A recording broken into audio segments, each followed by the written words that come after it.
Hi, this is Emily, and today I am reviewing this Hamilton Beach crock pot.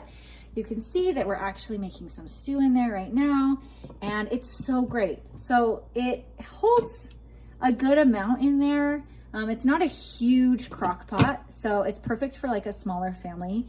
Right here, it has all of the digital right here. So you've got all of the digital readings, the power button, and then you have low, medium, and high, and then the time for how long you want to cook it.